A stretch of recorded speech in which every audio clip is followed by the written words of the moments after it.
Hello everyone, welcome to Physics Mafia. Today we are going to discuss problem number 1.36 from Erodo-Hitley series.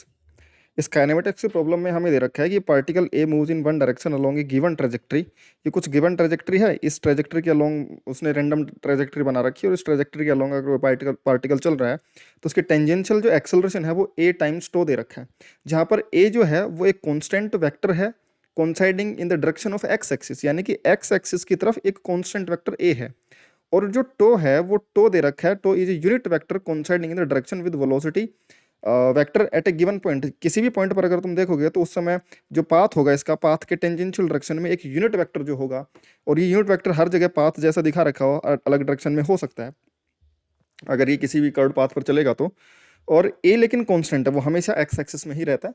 ये एक unit vector है तो इसको हम to cap से रिप्रेजेंट कर लेंगे ताकि हमें हमेशा याद रहे कि यूनिट वेक्टर है, ठीक है ना। टो वेक्टर लिखेंगे इसको तो हम हो सकता है भूल जाएं कि ये यूनिट वेक्टर है, लेकिन टो कैप लिख लेंगे तो हमें पता रहेगा कि ये यूनिट वेक्टर है, ठीक है। लेकिन ए एक कॉन्स्टेंट वेक्टर, तो ए को ए वेक्टर से ही रिप्रेजेंट कर लेंगे। हालांकि ये दो वेक्टर्स का मल्टीप्लीकेशन है। अब दो वेक्टर्स का मल्टीप्लीकेशन क्या हो सकता है? दो वेक्टर का मल्टीप्लिकेशन है तो डॉट मल्टीप्लिकेशन हो गया, फिर क्रॉस होगा। क्रॉस मल्टीप्लिकेशन तो क्या होता है? ए क्रॉस बी क्रॉस से प्लेन के परपेंडिकुलर आता है, या तो आउट ऑफ द प्लेन या इनटू द प्लेन, तो उस डायरेक्शन में वेलोसिटी गेन होती है। लेकिन ये सिर्फ इसी प्लेन में चल रहा है। और जैसा कि हमें दे रखा है कि ये टेंजेंशियल एक्सेलरेशन है, अगर इनका क्रॉस प्रोडक्ट करूंगा तो परपेंडिकुलर टू द पाथ आएगा। समझ में आ रही है? एक्सेलरेशन जो कि पॉसिबल नहीं है ना, उस डायरेक्शन में टेंजेंशियल एक्सेलरेशन नहीं हो सकती। टेंजेंशियल होगी पाथ के टेंजेंशियल डायरेक्शन में, यानी इन दोनों का डॉट प्रोडक्ट होगा, ए का टो के साथ में डॉट प्रोडक्ट। समझ में आ रही बात? अब इसको ध्यान से समझना है ना। हम मान लेते हैं इस इंस्टेंट पर ए और टो के बीच में एंगल अल्फा है। इस इंस्टेंट तक टोटल डिस्प्लेसमेंट जहाँ से चला था वहाँ से यहाँ पर ये एस हो चुका है, और ये एक्स में डिस्प्लेसमेंट एक्स और एक्स में डिस्प्लेसमेंट और टोटल डिस्प्लेसमेंट के बीच का एंगल थीटा है, ठीक है। आगे सुनो, इसमें बोल रखा है कि find how the velocity of particle depends on X provided that its velocity is negligible at point X equal to zero. X equal to zero पर इसकी वेलोसिटी जो है वो नेग्लिजिबल है, मतलब है कुछ लेकिन नेग्लिजिबल है, यानी कि नियरली जीरो ही है, जीरो नहीं है लेकिन, ठीक है। और उसके बाद में अब हमें डिस्टेंस एक्स, जब ये किसी भी पॉइंट पर होगा उस समय तक अगर ये डिस्टेंस एक्स ट्रेवल कर चुका है एक्स डायरेक्शन में, वाई और जेड में जितना मर्जी चलाओ, लेकिन एक्स में अगर ये एक्स चल चुका है उस समय तक, तो एक्स से डिपेंडेंट वेलोसिटी क्या होगी, है ना। वेलोसिटी फंक्शन ऑफ एक्स पूछा है हमसे। तो अब इसको समझते हैं आगे, ठीक है ना। इसको हम तीन डिफरेंट मेथड से करेंगे। एक तो सिंपल इसके एक्सेलरेशन को एनालाइज करेंगे कि एक्सेलरेशन के फॉर्मेट में हमें देना क्या चाह रहे हैं। दूसरा हम करेंगे वर्क एनर्जी पावर से भी इसको कर सकते हैं, और हम जो वेक्टर फॉर्मेट है डिफरेंशियल इक्वेशंस हैं उसके थ्रू भी इसको कर सकते हैं, ठीक है। तो सबसे पहले समझते हैं कि जो टेंजेंशियल एक्सेलरेशन है डब्ल्यू टो, वो ए डॉट टो वेक्टर था, उसको टो कैप लिख लेते हैं हम, ताकि हमें पता रहे कि ये टो एक यूनिट वेक्टर है और टेंजेंशियल डायरेक्शन में है। अब देखो टो कैप एक यूनिट वेक्टर है अलोंग पाथ टेंजेंशियल डायरेक्शन में, तो ए डॉट टो कैप क्या होगा? ए डॉट बी कैप क्या होता है? ए डॉट बी कैप होता है ए का बी की डायरेक्शन में प्रोजेक्शन, यानी कि ए वेक्टर का टो के साथ डॉट जो किया गया होगा वो टो की डायरेक्शन में ए का एक प्रोजेक्शन लिया गया होगा। क्योंकि ए एक कांस्टेंट है तो ए डॉट टो कैप भी हमेशा एक कांस्टेंट वैल्यू निकल कर आएगी, क्योंकि जो टो कैप है ये एक यूनिट वेक्टर है। समझ में आ रही बात? इसका मैग्नीट्यूड हमेशा वन ही रहना, चाहे डायरेक्शन जो मर्जी आ जाए। तो अब जो ए जो आएगा ए वेक्टर, इस ए वेक्टर के लिए अगर ए वेक्टर कांस्टेंट है तो ए वेक्टर का टो की डायरेक्शन में जो कंपोनेंट आएगा वो एक टेंजेंशियल एक्सेलरेशन बनेगा। अच्छा, ध्यान से सुनना इस बात को कि जो हमें दे रखा है कि भाई ए का टेंजेंशियल डायरेक्शन में टेंजेंशियल एक्सेलरेशन वो बन रहा है, तो कौन सी ऐसी क्वांटिटी जिसका टेंजेंशियल डायरेक्शन में कंपोनेंट लेने पर एक टेंजेंशियल एक्सेलरेशन बनता है, वो होती है नेट एक्सेलरेशन। यानी किसी भी पाथ पर अगर कोई पार्टिकल की जो भी एक्सेलरेशन रही हो उसका टेंजेंशियल डायरेक्शन में component A tangential, A tau लिख देते हैं और ए नॉर्मल लिख देते हैं। एक्सेलरेशन का वो कंपोनेंट जो टेंजेंशियल डायरेक्शन में होता है वो टेंजेंशियल एक्सेलरेशन होता है, और perpendicular component and normal acceleration होता है। किसी भी पॉइंट पर पार्टिकल की नेट एक्सेलरेशन के दो कंपोनेंट हो सकते हैं। अब इसमें ये बोला कि ए वेक्टर जो था एक्स एक्सिस में, ये कांस्टेंट वेक्टर था, इसका टेंजेंशियल डायरेक्शन में जो कंपोनेंट आएगा वो एक टेंजेंशियल एक्सेलरेशन है। तो मतलब कि ए क्या होगा? एक कांस्टेंट वेक्टर है और ए का कंपोनेंट अगर टेंजेंशियल एक्सेलरेशन है तो ए एक नेट एक्सेलरेशन होगा इस पार्टिकल के लिए। ए नेट एक्सेलरेशन होगा पार्टिकल के लिए इस टेंजेंशियल डायरेक्शन में। अब ए अगर कांस्टेंट वेक्टर है, समझ में आ रही बात, उसका टेंजेंशियल डायरेक्शन में एक कांस्टेंट, सॉरी टेंजेंशियल डायरेक्शन में तुम्हारा टेंजेंशियल एक्सेलरेशन बन रहा है। अब अगर हम बोले कि ये टेंजेंशियल एक्सेलरेशन है तो फिर ए क्या बन जाएगा, इसका नेट एक्सेलरेशन बन जाएगा। इस बात को थोड़ा ध्यान से समझना। अब एक नेट वेक्टर है ना, कांस्टेंट वेक्टर है, और कांस्टेंट वेक्टर है यानी कि इस पार्टिकल की जो एक्सेलरेशन है वो आई कैप में कांस्टेंट है।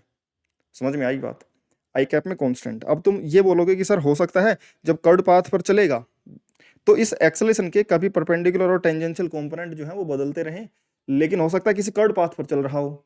लेकिन इसमें एक कैच है, क्योंकि पार्टिकल को बोला था कि x इक्वल टू 0 पर ये नेग्लिजिबल स्पीड से चलना स्टार्ट हुआ, और साथ ही साथ जो एक्सेलरेशन है वो x में कांस्टेंट है।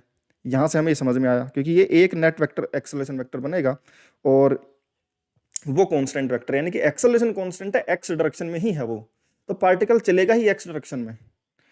अगर पार्टिकल x डायरेक्शन में ही चलेगा और क्योंकि एक्सेलरेशन कांस्टेंट है x डायरेक्शन में और पार्टिकल इनिशियल रेस्ट में था, तो स्ट्रेट लाइन में चलेगा, x में चलेगा। तो हम सिंपली ये बोल सकते हैं कि जो u इक्वल टू 0 है और x इक्वल टू 0 पर है ना, तो अब सिंपल लगा देते हैं कांस्टेंट एक्सेलरेशन की जो इक्वेशन होती है, और as a function of displacement अगर हम लिखें कि V square minus U square equal to 2as, ठीक है। तो वेक्टर फॉर्म में लिखा है तो acceleration a dot displacement, acceleration को इरोडो में जनरली w से लिखा जाता है तो हम w वेक्टर लिख देते हैं, तो w vector dot s vector acceleration dot displacement vector.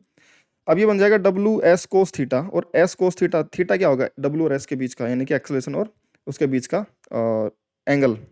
समझ में आ रही बात। अब w क्या है, कांस्टेंट a, और ये डिस्प्लेसमेंट है, इन दोनों के बीच का एंगल थीटा, तो s कोस थीटा क्या बन जाएगा, x का डिस्प्लेसमेंट बन जाएगा s कोस थीटा। तो s कोस थीटा को हम x लिख सकते हैं और ये बन जाएगा s cos theta equal to x, और ये भी बन जाएगा √2ax। समझ में आ रही बात। इस तरीके से हम इसको एनालाइज करके और हम ये प्रॉब्लम आसानी से सोल्व कर सकते हैं कि v तुम्हारा √2ax बनेगा, ठीक है। दूसरा दूसरा हम ये कर सकते हैं कि वर्क एनर्जी थ्योरम मेथड से चलते हैं कि work done by all the forces change in kinetic energy के बराबर होता है किसी भी पार्टिकल के लिए। नेट एक्सेलरेशन कांस्टेंट है आई कैप के अंदर, तो जो नेट फोर्स है वो मास इनटू नेट एक्सेलरेशन बनेगा एम ए आई कैप, और एम ए एक कांस्टेंट फोर्स होगा। अब अगर पार्टिकल पर फोर्स एक्स में कांस्टेंट है तो F net equal to M A constant, constant force का work done force into displacement. अब एक्स में फोर्स था और इनिशियल स्पीड 0 थी तो पार्टिकल एक्स में चलेगा, तो force into displacement in the direction of force. अब मान लो फोर्स इधर लगा, डिस्प्लेसमेंट पार्टिकल को जहां मर्जी दिखा रखा हो, डिस्प्लेसमेंट का वो कंपोनेंट जो फोर्स की डायरेक्शन में है सिर्फ उसी से वर्क डन होगा, एफ एस कोस थीटा होता है, एफ डॉट एस। तो force into displacement in the direction of force, x direction में डिस्प्लेसमेंट उसका एक्स होगा, तो एफ इंटू एक्स उस पर वर्क डन होगा और equal to change in kinetic energy. तो F into X work done equal to change in kinetic half M V square final kinetic energy minus half M U उसका initial kinetic energy. U initial speed 0 थी तो initial kinetic energy 0 बन जाएगा, और यहाँ से force की value रख देंगे M A into X is equal to half M V square, M से एम कट जाएगा और वी आ जाएगा √2ax। समझ में आ रही बात, ठीक है। अब ध्यान सुनो, थर्ड मेथड थोड़ा सा स्टैंडर्ड मेथड है, हमें इसमें ज़्यादा कुछ चीज़ें करने की जरूरत पड़ेगी नहीं, है ना, कि हमें एक्सेलरेशन को मानना पड़ेगा कांस्टेंट है कि क्या है। तो थर्ड एक ज़्यादा स्टैंडर्ड मैं तरीका समझ सकता हूँ, हम मान सकते हैं इसको कि ज़्यादा स्टैंडर्ड तरीका है। टेंजेंशियल एक्सेलरेशन को ए डॉट टो कैप से लिखा गया है। टेंजेंशियल एक्सेलरेशन को rate of change of speed लिखा जा सकता है, क्या लिखा जा सकता है, rate of change of speed, rate of change of speed dv by dt, speed का रेट ऑफ चेंज, या फिर v dv बाई ds से भी लिखा जा सकता है। ds जो है ds ये डिस्टेंस ट्रेवल्ड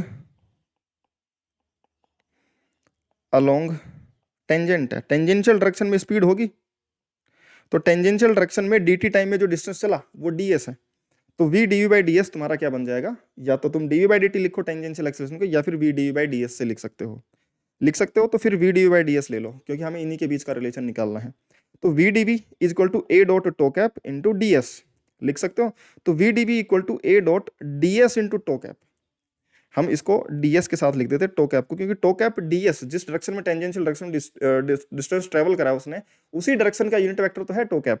अगर पाथ पर वो इस तरीके से चला और ds डिस्टेंस ये चला तो उसी डायरेक्शन का तो टो वेक्टर है। तो ds इंटू टो क्या बन जाएगा, डिस्टेंस इंटू उसकी डायरेक्शन किस तरफ चला, और ये तो क्या बन जाएगा छोटा सा उस इंटरवल का डिस्प्लेसमेंट, dr वेक्टर लिख सकता हूं मैं इसको, displacement in the direction of tangent और उस जनरल टाइम t के लिए। तो ये v dv जो बन जाएगा वो a डॉट dr बन जाएगा।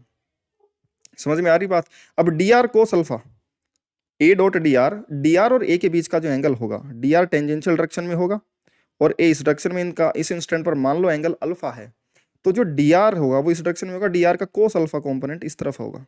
डीआर का जो भी डिस्प्लेसमेंट आएगा डीआर, उसके दो कंपोनेंट एक्स में आएंगे और वाई में आएंगे, तो डीआर का जो कंपोनेंट एक्स में आएगा वो तो एक्स का डिस्प्लेसमेंट होगा, जिसको हम डीएक्स बोल सकते हैं।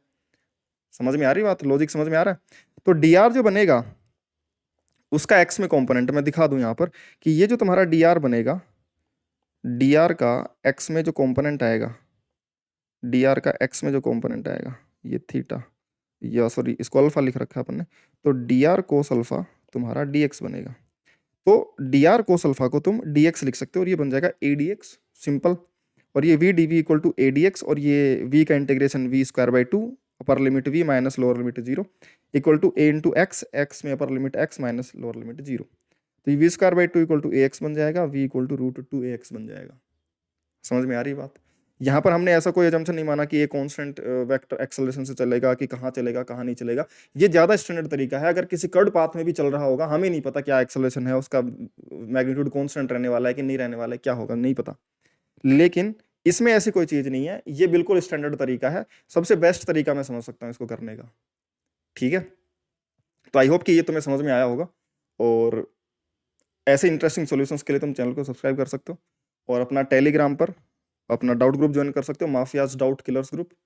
टेलीग्राम पर जाकर सर्च करोगे तो मिल जाएगा, या फिर डिस्क्रिप्शन में तुम्हें लिंक मिल जाएगी। वहाँ पर ऑलरेडी बच्चे डायरेक्टली डिस्कस करते हैं मुझसे अपने डाउट्स, है ना, मैं उनके डाउट डायरेक्टली डिस्कस करता हूँ, और प्रिपरेशन रिलेटेड भी डाउट वो अपने पूछ सकते हैं। ठीक है, तो जा करके ज्वाइन कर सकते हो। डिस्क्रिप्शन में तुम्हें लिंक मिल जाएगी, टेलीग्राम चैनल की भी लिंक मिल जाएगी, जहाँ पे सारी क्लासेस की अपडेट्स वगैरह वहाँ पे मिलते रहते हैं।